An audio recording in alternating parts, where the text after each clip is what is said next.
to the players, nor do I want him. I analyze Yeah. what I see.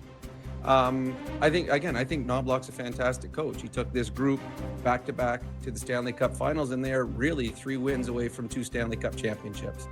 But this season started uneven with line changes. Not just every game. It was partway through the first period, they've already changed lines, and then the second period they've changed.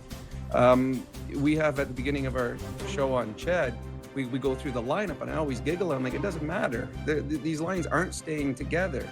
So it's a team that has a number of new players. They've got some young players they want to be integrated. They've got the kid Tomashik, who's coming over from the Swedish league. They've got Mangiapane. They got Roslovic.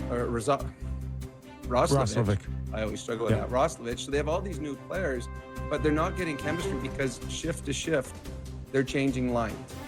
And if you watch the Oilers play right now, there is really a lack of communication with defensively. A great example, Cale Makar last game scores 2 goals the exact same way.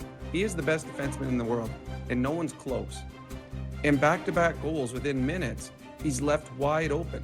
Those are communication problems. Those are line mates. Somebody's missed an assignment. And to me, part of that could be, well, I go here and he usually goes there. So I do think that there's been too much line juggling.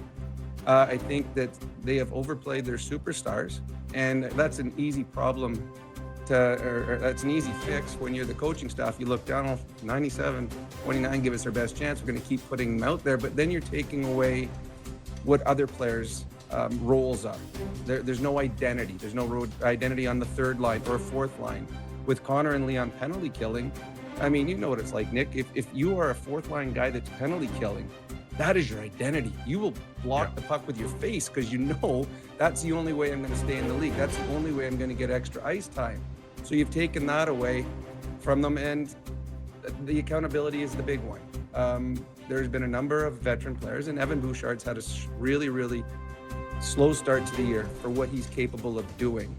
And the same mistake over and over. But there hasn't been an accountability. He makes the mistake, pinches when he shouldn't, turns the puck over when he shouldn't, then he's out again the next shift. So those are all coaching things. I know that there's more problems than that. And I do believe Knobloch's a good coach, and I don't think there's any coaching controversy here. He will be here for a number of years and hopefully be part of the Stanley Cup winning team. But I think there's problems from top to bottom right now, 16 games into the season. I was reading the Mark Spector column on what's going on with the pretty tough on the boys on the lack of physical play, and kind of drew my attention to it. The only team in the NHL without a fighting major. You lose Perry, Kane, Connor Brown, Arvidsson, guys with a little bit of sandpaper.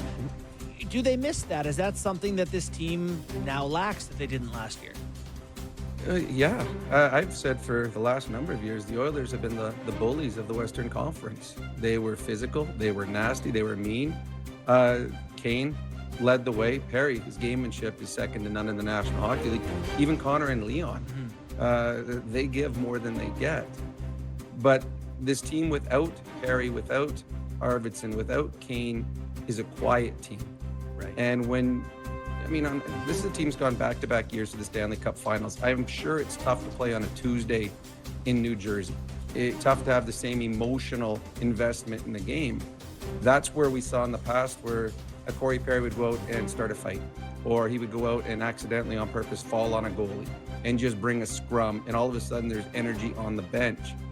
I think that they believe that Trent Frederick would bring that, and he hasn't. And if it's not Frederick, then I guess it's Nurse. And he hasn't had the same investment yet this year either. And then after that, you're looking through their lineup. It is not the same physical team that we've seen in the past. So yes, I do believe that this team right now is trying to find its identity. And the team bully that it used to be, it hasn't shown up yet this year. Would a return of Zach Hyman, which I think is fairly close, help? And I believe, is it Janmark's in? Maybe there's a little there. I'm looking for you here. Is there more coming? It will help. Janmark, he's a pest. He's trusted by the coaching staff, plays in any sort of defensive situation that the coach feels they need someone out there. but he has that grin on his face, and he gets into the grill of the opposition, which creates emotion. Hyman's going to help simply because he's an elite hockey player. I don't think you're going to see the playoff Hyman where he led the league in hits, but you do know there's a tenacity about his game. So they will be better when those guys get back. But if you're a team that's waiting for two players to become a better hockey club, well, your aspirations of being a Stanley Cup champion isn't there. Now, I said this team is a Stanley Cup contender. I don't change that. I believe they're an elite team. I don't change that. I felt they would come in second in the division by season's end. I don't change that. But they have underachieved, and it's from top to bottom. It's not goaltending. It's not Bouchard. It's not the superstar. It's from top to bottom. This team has not played anywhere close to their potential.